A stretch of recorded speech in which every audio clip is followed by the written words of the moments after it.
प्रणाम जी। हम सबको विदित है कि मैं ये शरीर नहीं हूँ। मैं मन, बुद्धि में चलने वाला विचार और संकल्प और विकल्प नहीं हूँ। मैं स्वयं ये पूर्णतः जो अंतःकरण है वो नहीं हूँ और मैं जीव भी नहीं।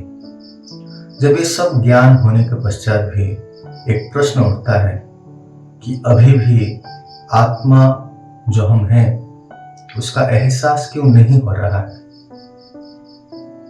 हम ये प्रश्न क्यों नहीं करते कि जब हम परमधाम से आए हैं तो हमें परमधाम क्यों नहीं दिखाई देता है।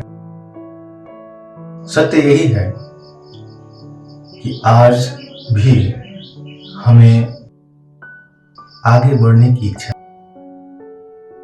अनुभव करने की इच्छा नहीं है। श्री प्राणनाथ जी अपनी वाणी में कहते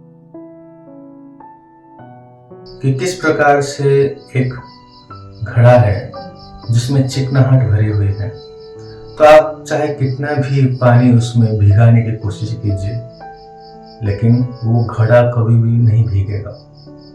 उसी प्रकार से जब तक हमारे अंतःकरण में काम, क्रोध, लोभ, मोह, अहंकार की ये अग्नि, ये चिकनाहट लगी रहेगी, तब तक प्रेम की वो जो बूंदे हैं, जो अमृतमय बूंदे स्वयं धामधनी ने हमें दिया है, अक्षरातीत ने हमें इस माया की दुनिया में प्रदान किया है, तब तक हम उस प्रेम की अनुभूति नहीं कर सकते। तो इसीलिए प्रयास यही होना चाहिए, जब जीवन मिला है और एक ही जीवन है, एक ही श्वास है, तो इस श्वास को, इस अनमोल जीवन को हम प्रयोग करें और इससे परे होकर उस अवस्था तक पहुंचे जहां प्रेम का सुगंध हमें मिल पाए। करना क्या है? 2-3 चीजें हैं जो विशेष रूप से हमें करना चाहिए।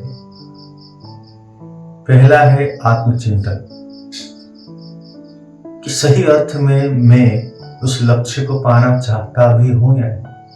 क्योंकि काफी लोग इस भ्रम में हैं कि सही में, क्योंकि किसी ने बचपन में ही हमें ज्ञान दे दिया है कि हम उस परमधाम से आए हैं, तो हम बस उस चीज को एक कर्मकांड के भांति चल रहे हैं। लेकिन अब समय आ गया है कि हम चिंतन करें कि जब मैं आत्मा हूं तो मुझे सही में जाना भी है या नहीं। क्योंकि यदि इसी संसार के कार्य में ही लगे रहेंगे, संसार के कार्य जो 24 घंटे ही चलता है, उसे में से भी थोड़ा समय हम अपने लिए, खुद के लिए और परमात्मा के लिए नहीं निकालेंगे, तो कैसे संभव है कि हम उस दिशा के तरफ जा सके। तो इसीलिए पहला आत्मचिंतन करें कि हमें आगे बढ़ना भी है या नहीं।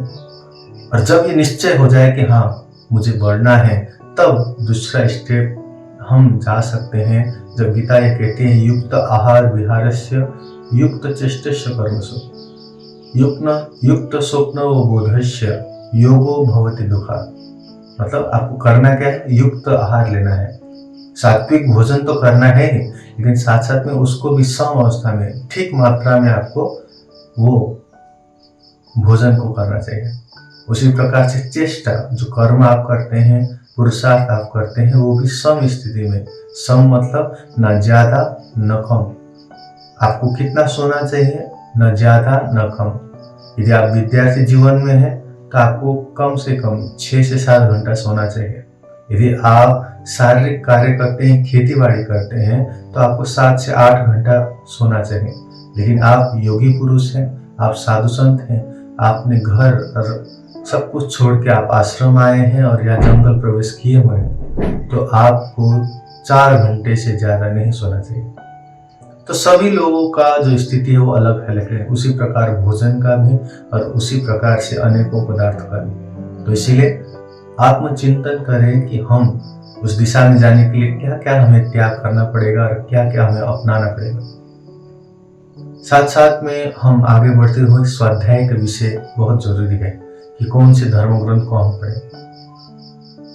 यदि किसी भी व्यक्ति का जो हमें समझ में भी ना आए, जो योगी पुरुष ही ना हो, जिसको अनुभूति ही ना हो, और उस व्यक्ति का हम ज्ञान को अध्ययन कर रहे हैं, उनकी किताबों को अध्ययन कर रहे हैं और उनके मानसिक विचार हम ग्रहण कर रहे हैं तो आने वाले समय पे जो हमारी साधनाओं पे वो इफेक्ट करता है, प्रभाव करेगा, वो अत्यंत घातक होगा। तो इसीलिए जो ऋषि मुनि है, जिनको मंत्र दृष्टा हो चुके हैं, चाहे आप वेद पढ़िए, चाहे आप उपनिषद पढ़िए, चाहे आप अनेकों धर्म ग्रंथ पढ़िए जो आपको तत्व ज्ञान तक ले जाए, लेकिन ऐसा ग्रंथ ना पढ़े जिससे आपके अंदर वासना उत्पन्न हो, इच्छाएं उत्पन्न हो, और वो भी कहाँ के? इस संसार के। तो इसलिए स्वाध्याय भी महत्वपूर्ण है, स्वयं का अध्ययन, साथ साथ में आप्त पुरुषों के द्वारा जो लिखा गया ज्ञान है, और आपके सामने और हमारे सामने तारतम वाणी मौजूद है। तो 18,758 चौपाई जो धामधनी ने हमें दिया हुआ है, उस ज्ञान को प्रतिदिन प्रतिपल आप पढ़ने का प्रयास करें, और हमेशा ईश्वर प्रणिधान, अर्थात हमेशा ये याद रखें कि आपको अक्षरातीत देख रहे हैं, अभी भी वो आपके सामने ही है, हक शहर नजदीक, मतलब इतना नजदीक है कि आप ये एहसास भी नहीं कर पाते कि वो कितना नजदीक है। तो इसी कारण से अब हमें 2-3 कार्य यही है। पहला है लक्ष्य, दूसरा है खान पीन शुद्धता, सोना जो युक्त किया जाए, चेष्टा वो युक्त किया जाए, और स्वाध्याय, और अंतिम में है ईश्वर प्राणिधानात, अर्थात हर समय हर पल धामधनी अक्षरातीत श्री प्राणनाथ जी हमें देख रहे हैं। और यदि ये विश्वास के साथ हम करते हैं तो हमारे कर्म शुद्ध होंगे। जब कर्म शुद्ध होगा तो काम, क्रोध, लोभ, मोह, अहंकार ये धीरे धीरे नष्ट होंगे। चित्तवनी और ध्यान में बैठने से तब जाकर जब प्रेम की बूंदें गिरने लग जाएंगे, जो अभी भी गिर रहे हैं, अवश्य ही वो चिकना घड़ा अब शुद्ध हो गया है और आप भीग सकते हैं। तो आइए सब हम प्रयास करें साथ साथ में कि हम उस प्रेम से भीगें और उस परमात्मा को, अक्षरातीत को प्राप्त करें इसी जीवन में।